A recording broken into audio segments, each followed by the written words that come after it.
Amalgamation है या absorption है या एक्सटर्नल रिकंस्ट्रक्शन है, हमसे हमें कोई फर्क नहीं पड़ता है, नाम कुछ भी हो। हमारा AS 14 कहता है कि ये अमेलगमेशन दो तरह का हो सकता है, या ये एब्जॉर्प्शन या ये रिकंस्ट्रक्शन दो तरह की हो सकती है in the nature of purchase, या हो सकती है इन द नेचर ऑफ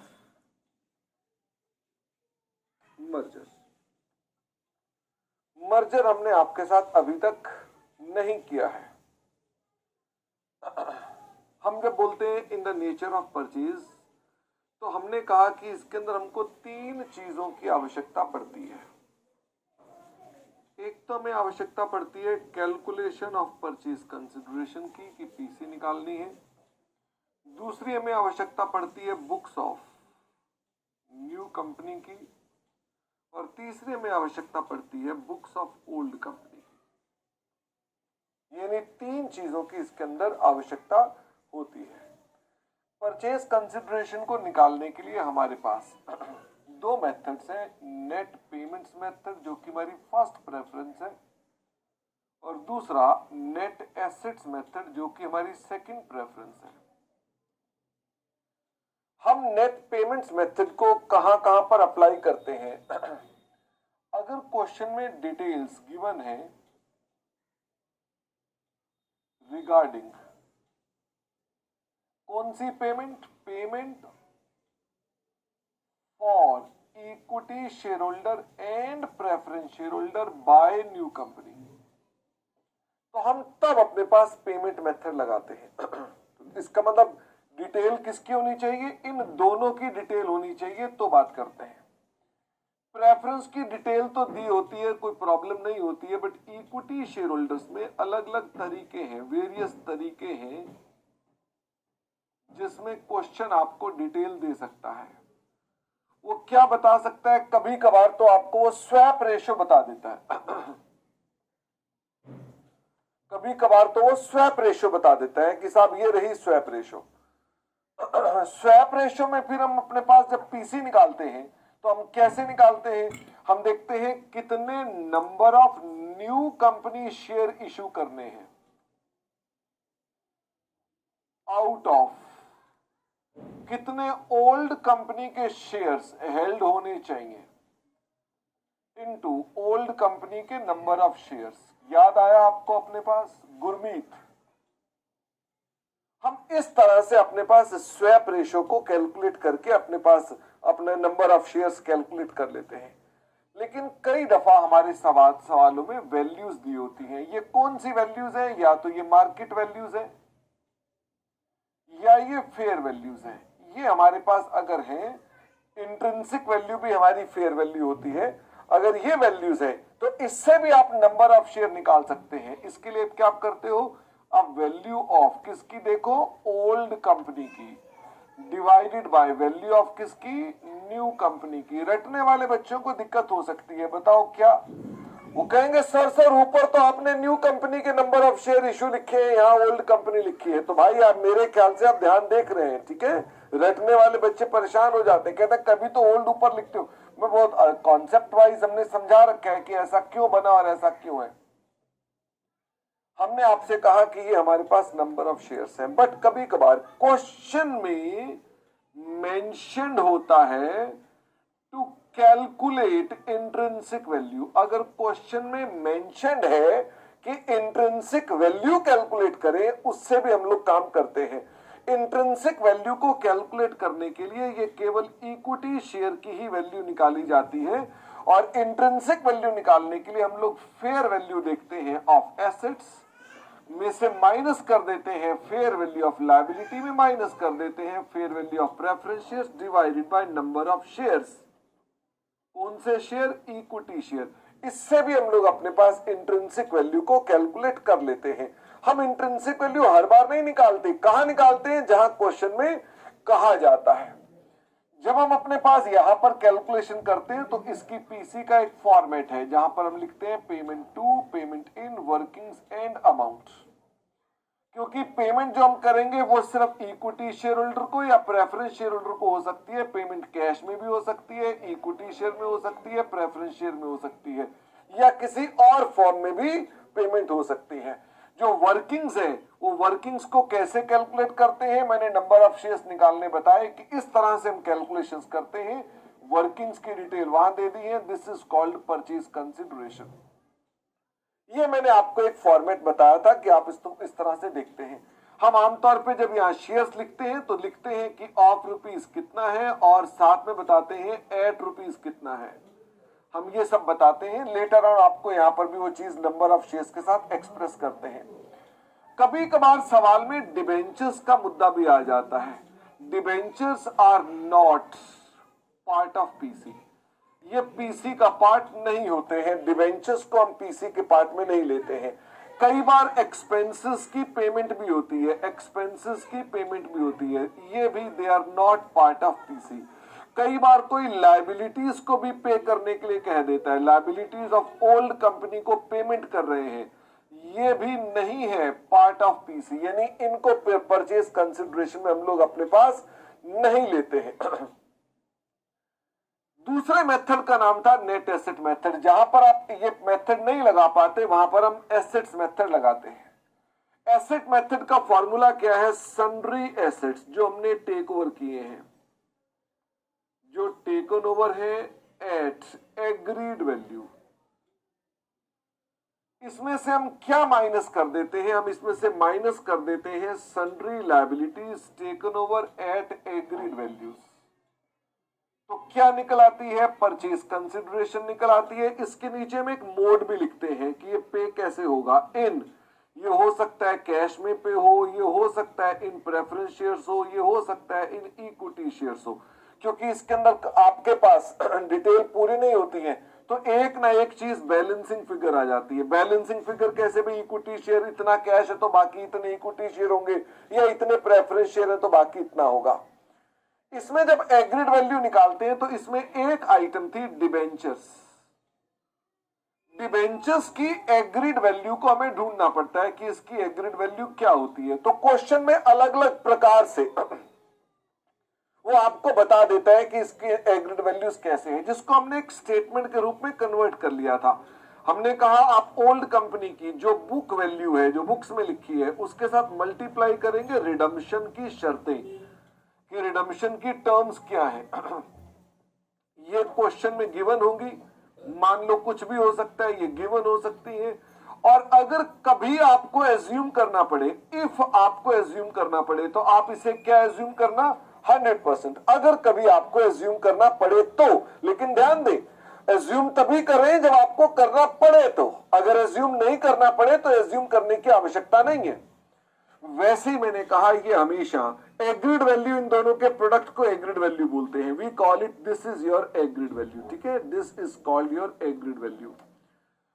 फिर मैंने कहा ये वैल्यू किसके बराबर होती है? ये वैल्यू आपको हमेशा जो न्यू बुक वैल्यू है या न्यू फेस वैल्यू है मल्टीप्लाइड बाय इश्यू टर्म्स, कि जो इश्यू टर्म्स है इनका भी प्रोडक्ट एग्रीड वैल्यू कहलाता है। इनका भी प्रोडक्ट एग्रीड वैल्यू कहता है। और अगर कभी आपको इसे भी एज्यूम करना पड़ जाए, इफ टू बी एज्यूम्ड, तो आप उसे क्या ले लो?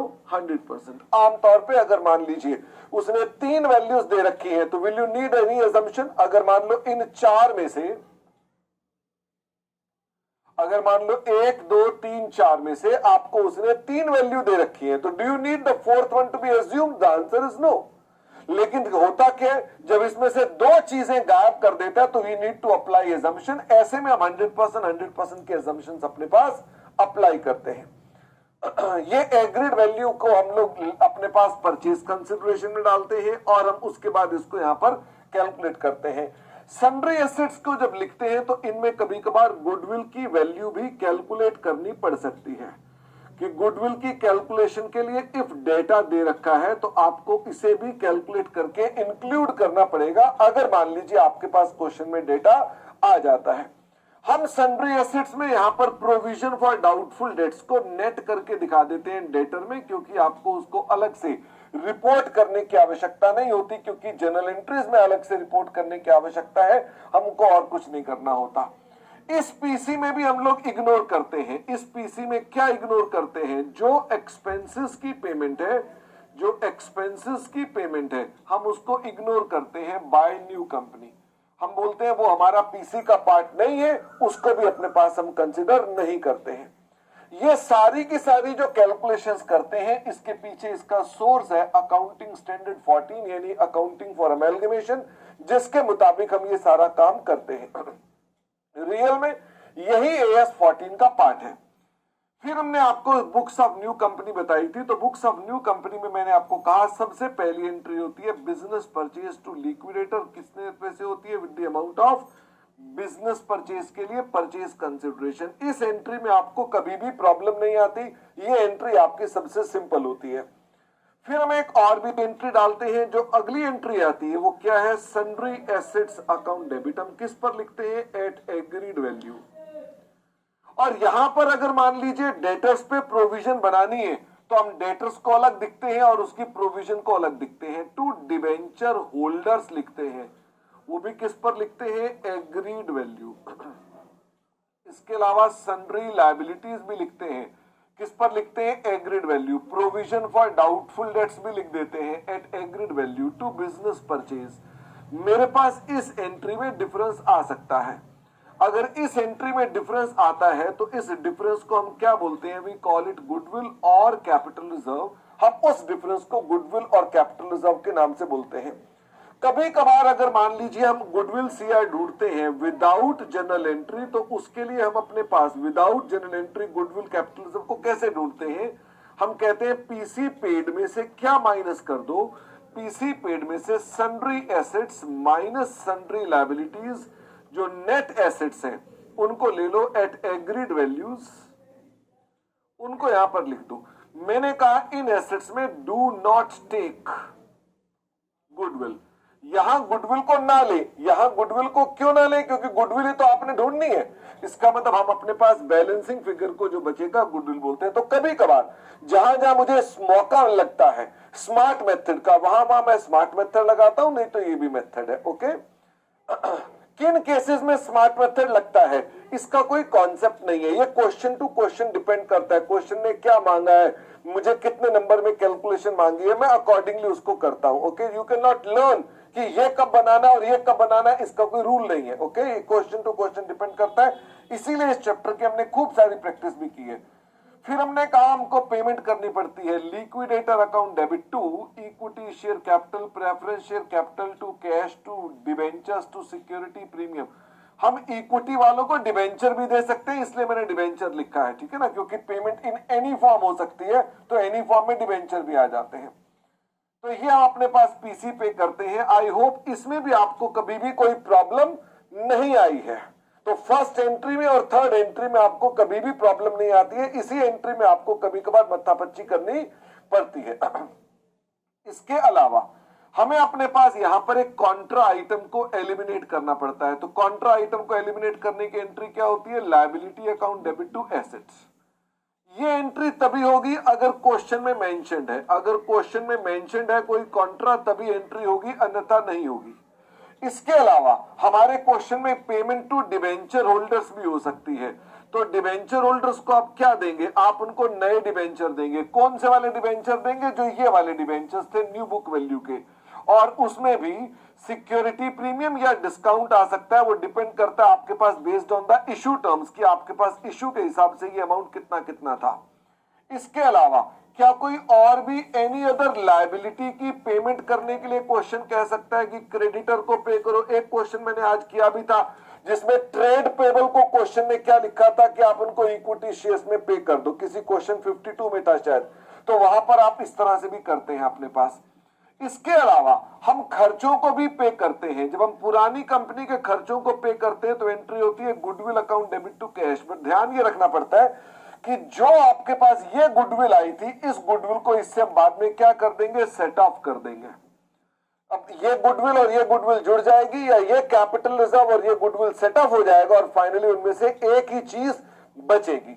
इसके अलावा क्वेश्चन में हो सकता है कोई प्रीलिमिनरी एक्सपेंसेस की पेमेंट करने के लिए कह रखा हो कि कोई कंपनी के खर्चे पे कर दो, या कोई अंडरराइटिंग कमीशन पे करने के लिए कह रखा हो, underwriting commission account debit to cash. ये जो प्रीलिमिनरी एक्सपेंसेस हैं या अंडरराइटिंग कमीशन है, ये फाइनली बैलेंस शीट में कहां चले जाएंगे? They will be shown as losses. हम उसको लॉसेस के रूप में अपने पास दिखा देंगे। कभी कभी क्वेश्चन में आपको फ्रेश इश्यू भी निकालने के लिए कहा जाता है, जिसकी एंट्री होती है bank account debit to share capital. आप इसको शेयर कैपिटल को भी शेयर एप्लीकेशन में डालकर और उससे अपने पास अब बाद में लेटर ऑन कैपिटल में कन्वर्ट कर सकते हैं।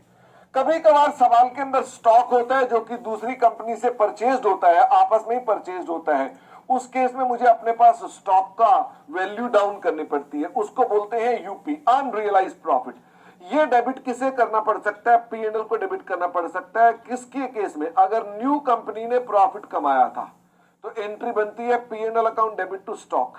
और अगर मान लीजिए ओल्ड कंपनी ने प्रॉफिट कमाया था तो एंट्री बनती है goodwill account debit to stock. लेकिन ध्यान ये रखना पड़ता है कि फिर से अगर आप इसे गुडविल लिखेंगे तो इस गुडविल को और इसके गुडविल को और इस गुडविल को, इन सब गुडविल को कंबाइन करेंगे या आप इसको बाद में लेटर ऑन सेटअप भी करेंगे। हमें यूपी के अमाउंट को कैलकुलेट करने में भी थोड़ी प्रॉब्लम होती है। यूपी का अमाउंट कैलकुलेट करने के लिए हमें क्या देखना चाहिए? स्टॉक को मल्टीप्लाई करना चाहिए। किससे मल्टीप्लाई करना चाहिए? रेट ऑफ प्रॉफिट से मल्टीप्लाई करना चाहिए। ये रेट ऑफ प्रॉफिट कौन सा वाला होगा? कॉस्ट वाला होगा कि सेल वाला होगा? ये सेल वाला होगा।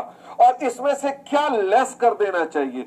कई बार हम लोग रीवैल्यूएशन पहले ही कर चुके होते हैं सेकंड एंट्री में, उसका इफेक्ट आपको अपने पास एलिमिनेट करना पड़ता है कि जो ऑलरेडी कर चुके उसको हटाने के बाद हम अपने पास इस स्टॉक को डाउन करते हैं। तो वेरियस क्वेश्चंस में ये आता है, किसी में कोई चीज आता है, किसी में कोई चीज आता है। बच्चे ने पूछा प्रीलिमिनरी एक्सपेंसेस बैलेंस शीट में कहां जाएंगे? बैलेंस शीट में ये लॉस के रूप में रिजर्व एंड सरप्लस में आ जाएंगे। ये भी अंडरराइटिंग कमीशन भी ऐसे ही डिबेंचर्स को अगर आपने डिस्काउंट पे इश्यू किया है तो इनका भी डिस्काउंट। इसके अलावा एक एंट्री हमारे पास और होती है और उसके लिए मेरे पास जगह नहीं है तो मैं इधर ही लिख रहा हूं। पुरानी कंपनी में अगर कोई स्टैट्यूटरी रिजर्व्स है तो हम उसके एंट्री डालते हैं amalgamation adjustment account debit to statutory reserve. Statutory reserve में कौन सा स्टैट्यूटरी रिजर्व बहुत ज्यादा इंस्टीट्यूट पूछता है? इन्वेस्टमेंट अलाउंस रिजर्व या फॉरेन प्रोजेक्ट रिजर्व या एक्सपोर्ट प्रॉफिट रिजर्व। इसकी पूरी लिस्ट आपको वहां दे रखी है। या shipping reserve, mining reserve, T development reserve, coffee development reserve, इस तरह के और भी रिजर्व जिस पर एक भी सवाल आपको अभी तक देखने को नहीं मिला। इस एंट्री का यूज कुछ नहीं है, सिर्फ और सिर्फ टैक्स की कंप्लायंस होती है। ये एंट्री रिवर्स हो जाती है जब हमारे पास 2-4 साल उसके जो बचे हुआ पीरियड है वो खत्म हो जाता है। ये दोनों फिगर्स भी आपके रिजर्व एंड सरप्लस में चली जाती हैं। जब आप बैलेंस शीट बनाते हैं तो ये भी हमारे पास कहां चली जाती है? बैलेंस शीट में चली जाती है। जब हम नई कंपनी बनाएंगे तो बैलेंस शीट का फॉर्मेट जो होना चाहिए, वो फॉर्मेट क्या होना चाहिए? इसका फॉर्मेट शेड्यूल 3 का होना चाहिए। जब आप इसमें कैपिटल का नोट लिखेंगे तो इस कैपिटल के नोट के अंदर आपको एक विशेष ध्यान देना पड़ेगा। आपको नॉन कैश कंसिडरेशन में जो शेयर इश्यू किए हैं आपको उसकी डिटेल मेंशन करनी पड़ेगी। कभी कभार क्वेश्चन के अंदर आपके पास डेटा कंप्लीट नहीं होता है क्योंकि पुरानी कंपनी तो हमने टेक ओवर कर ली, बट न्यू कंपनी की अपनी बैलेंस शीट नहीं होती तो हमें कभी कभार बैलेंस शीट का एक्सट्रैक्ट भी बनाना पड़ जाता है। एक्सट्रैक्ट का मतलब होता है क्योंकि अधूरी बैलेंस शीट, क्योंकि आप न्यू कंपनी की एग्जिस्टिंग बैलेंस शीट नहीं दे रखी है और आपको पूछ ली उसने बैलेंस शीट नई कंपनी में, तो आप ऐसे में अपना एक्सट्रैक्ट बनाकर दिखा देते हैं। दिस इज हमारे पास एक एस्पेक्ट होता है। शेड्यूल 3 का फॉर्मेट वही है जो आपने ग्रुप 1 में पढ़ा था। इसके लिए आपको कोई अलग से फॉर्मेट की आवश्यकता करने की जरूरत नहीं है। मैं इसका प्रिंट आउट ले लूं क्योंकि मेरे पास ओल्ड कंपनी की जगह बिल्कुल खत्म हो गई है। मैंने ट्राई तो किया लेकिन वो खत्म हो गई जगह। अभी 1 सेकेंड लगेगा जब तक ये घूम के आता है।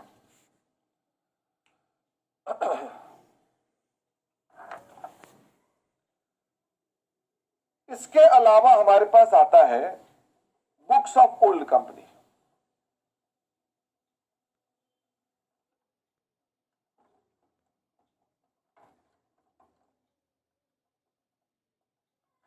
बुक्स ऑफ ओल्ड कंपनी के अंदर हम लोग अपने पास जो बनाते हैं उसमें हम बनाते हैं वेरियस अकाउंट्स।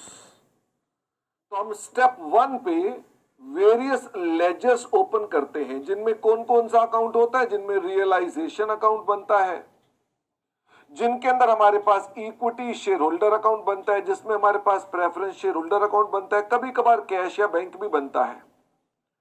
ये सारी आइटम्स को किस पर ट्रांसफर किया जाता है? बुक वैल्यू पे ट्रांसफर किया जाता है। नंबर 2 पर, स्टेप नंबर 2 पर, अगर प्रेफरेंस शेयर होल्डर्स को हम एक्सेस पे कर रहे हैं, अगर उनको एक्सेस पे कर रहे हैं, तो एक्सेस पेमेंट करने के लिए हम लोग उसकी जनरल एंट्री डालते हैं, जिसकी एंट्री होती है realisation account debit to preference share holder. इसके अलावा स्टेप नंबर 3 पर हम लोग रियलाइज कर लेते हैं वो एसेट्स और वो लायबिलिटीज जो आपने टेक ओवर नहीं की है। अगर मान लीजिए कोई लायबिलिटी को आपने पे करना है तो realisation account debit to cash हो जाता है। जैसे कि एक क्वेश्चन अभी हमने 6th नंबर किया था, जिसमें लायबिलिटी थी इंटरेस्ट ऑन डिबेंचर की और हमने पे भी की थी। इसके अलावा अगर कोई एसेट रियलाइज हो जाता है तो cash account debit to realisation हम अपने पास ऐसा भी करते हैं। बाकी बेसिक फंडामेंटल रूल पार्टनरशिप के अप्लाई होते हैं। अगर कोई लायबिलिटी एसेट को टेक ओवर कर लेती है तो उसकी नो एंट्री होती है। अगर किसी एसेट के बारे में कुछ लिखा हुआ नहीं है तो उसको रियलाइज नहीं मानते। अगर कोई लायबिलिटी के बारे में लिखा नहीं है तो उसको हम पेड मानते हैं। इसके अलावा हम खर्चों की बात करते हैं। स्टेप नंबर 4 पे हम खर्चों को भी पे करते हैं। अगर खर्चों की पेमेंट की बात करते हैं तो खर्चों की पेमेंट की एंट्री होती है realisation account debit to cash. कभी कभार इस खर्चे को रिकवर भी कर लिया जाता है। नई कंपनी हमें कुछ रिकवरी करा देती है तो ऐसी स्थिति में उसकी भी एंट्री डालते हैं। अगर मान लीजिए कोई रिकवरी है तो cash account debit to realisation for recovery. अगर न्यू कंपनी से कोई रिकवरी है तो आपको cash account debit to realisation की भी एंट्री डालनी पड़ती है। फिर स्टेप नंबर 5 पर आप इसे क्लोज कर देते हो। क्लोज करने के लिए आप न्यू कंपनी से क्या करते हो? न्यू कंपनी से रियलाइज करते हो पीसी और डिस्ट्रीब्यूट कर देते हो जिसको पीसी डिस्ट्रीब्यूट करनी है। इसके अलावा आप अपने पास अगर कैश बचा हुआ है तो कैश ट्रांसफर कर देते हो इक्विटी शेयर होल्डर्स अकाउंट में। इसके अलावा रियलाइजेशन अकाउंट का डिफरेंस जो आएगा उसको रियलाइजेशन प्रॉफिट एंड लॉस भी ट्रांसफर कर देते हो इक्विटी शेयर होल्डर अकाउंट में, और equity share holder account automatically tally कर जाता है। प्रेफरेंस शेयर होल्डर अकाउंट भी ऑटोमेटिकली टैली कर जाता है, यानी उसके अंदर हमारे पास कोई और चीज नहीं होती है। सवालों में कभी कभार मसाला डालने के लिए इंस्टीट्यूट क्या करता है? वो आपको इसके अंदर कुछ मसाले डालने के लिए कुछ मुद्दे और ले आता है। वो क्या करता है? वो कभी कभार तो आपको बैलेंस शीट जो दे देता है वो ओल्ड दे देता है, पुरानी डेट की, और अमेलगमेशन करवा देता है न्यू डेट पर। तो ऐसी स्थिति में आपको क्या करना पड़ता है? ऐसी स्थिति में आपको अपनी बैलेंस शीट को अपडेट करना पड़ता है। अपडेट करने के लिए आपके पास दो चीजें हो सकती हैं, या तो प्रॉफिट मिसिंग हो सकता है या कैश मिसिंग हो सकता है। तो प्रॉफिट मिसिंग होगा तो आप अपने पास प्रॉफिट ढूंढ लेंगे, कैश मिसिंग होगा तो कैश ढूंढ लेंगे। ये पॉइंट भी हमारा वही पुराना मसाला पॉइंट है जो कि पार्टनरशिप से आया हुआ है। तो अगर आपने पार्टनरशिप कर रखी है तो बड़ी अच्छी बात है, नहीं कर रखी है तो आपको उसकी पहले प्रैक्टिस करके ही इस टॉपिक को उठाना चाहिए, क्योंकि ये वाला टॉपिक भी सारा का सारा पार्टनरशिप से उधार आया हुआ है। इसके अलावा नंबर 2 पर हमारे सवालों में कभी कभार आ जाता है कि आप डिविडेंड की पेमेंट कर दो या एसेट को रीवैल्यू कर दो या हमारे पास बोनस निकाल दो, बोनस इशू कर दो। ध्यान देना, ये सभी पॉइंट्स हमेशा जो होते हैं ये बिफोर अमेलगमेशन होते हैं, बिफोर अमेलगमेशन एब्जॉर्प्शन, क्योंकि ये बाद में नहीं होते, ये पहले ही होते हैं। ये इंस्टीट्यूट वाला हमेशा जब भी, इस बार के जुलाई के एग्जाम में भी एक क्वेश्चन आया हुआ था जहां पर आपने डिविडेंड पे किया था। आज भी हमने क्वेश्चन किया जहां डिविडेंड पे किया था, एसेट रीवैल्यू किया, बोनस इश्यू था। ये आपको टिप दे रहा हूं मैं आपको कॉमन सेंस नहीं टिप दे रहा हूं। ये हमेशा बिफोर अमेलगमेशन होंगे, आफ्टर वाले कभी भी नहीं होते हैं। फिर भी आज क्लास में बड़ी बहस हुई थी, जैसे बच्चे कह रहे थे आफ्टर भी तो हो सकता है, तो मैंने आपको प्रूव किया था कॉमन सेंस के हिसाब से ये आफ्टर ही होना चाहिए। और अभी आपको शॉर्ट में बता रहा हूं कि आप मत्थापच्ची कम करो, हमेशा ही बिफोर अमेलगमेशन आपको ये पॉइंट्स दिए जाएंगे। ऐसा करने पे आपको इनकी जनरल एंट्रीज डालनी चाहिए जिसके लिए बुक्स बन रही हो। आपको ध्यान से पढ़ना चाहिए किसकी बुक्स में ये हो रहा है, उसकी बुक्स में आपको उसकी एंट्रीज का डालना चाहिए इफेक्ट, और उसके बाद अगर मान लीजिए न्यू कंपनी है तो बैलेंस शीट में भी उसका इफेक्ट आना चाहिए। This was my whole discussion. कोई ज्यादा लंबा चौड़ा चैप्टर था नहीं, यहां तक का चैप्टर आपने अभी तक कंप्लीट किया है मेरे साथ। चल सकते हैं आगे।